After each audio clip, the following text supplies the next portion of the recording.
Well, the US and Iran have intensified their exchange of fire in the Gulf as President Donald Trump made fresh threats on Iranian civilian infrastructure.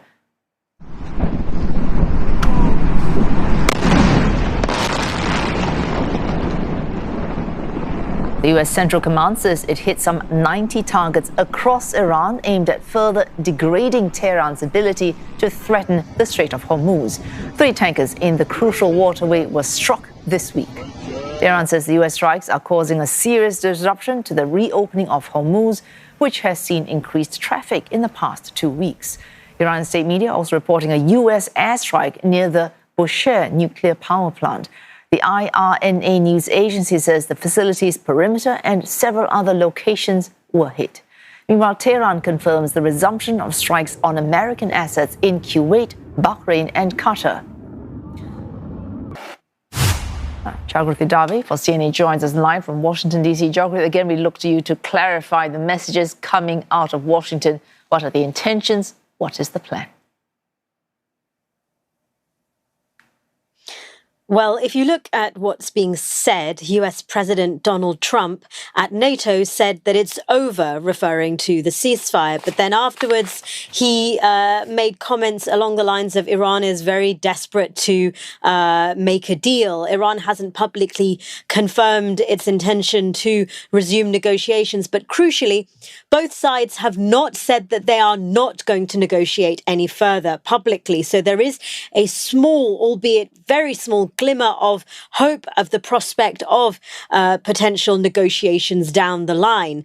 President Trump has also said that he does not expect the military action by the US to be a long-term action, but there are risks here, and there is a risk of a protracted, not quite war, but no deal being made situation where the region is just plunged into this long-term heightened state of tension, which it threatens global markets, threatens uncertainty for a long period of time.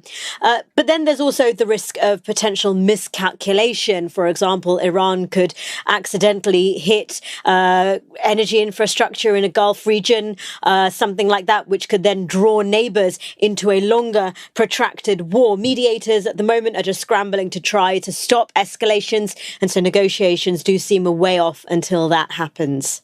And the end goal for Mr. Trump would have been that nuclear program in Iran. But meanwhile, what happens in the Strait of Hormuz? What happens to U.S. partners and allies in the Gulf?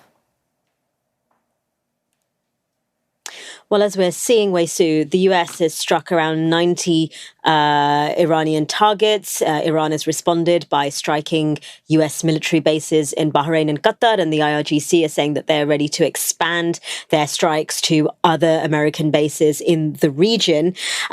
With the collapse of the ceasefire, of course, where the prospect of normalization of shipping across the strait becomes a much further far-flung prospect. Oil markets are once again in a state of upheaval, which means you've got unpredictable prices and supply of oil affecting the global economy.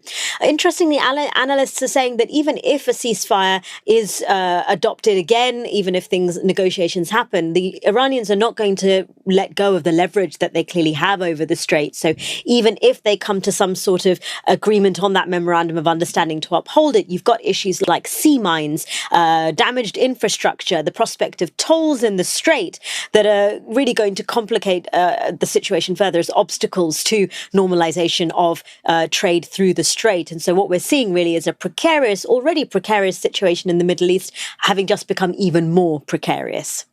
Thanks, Jagruti Dave for CNN from Washington, D.C.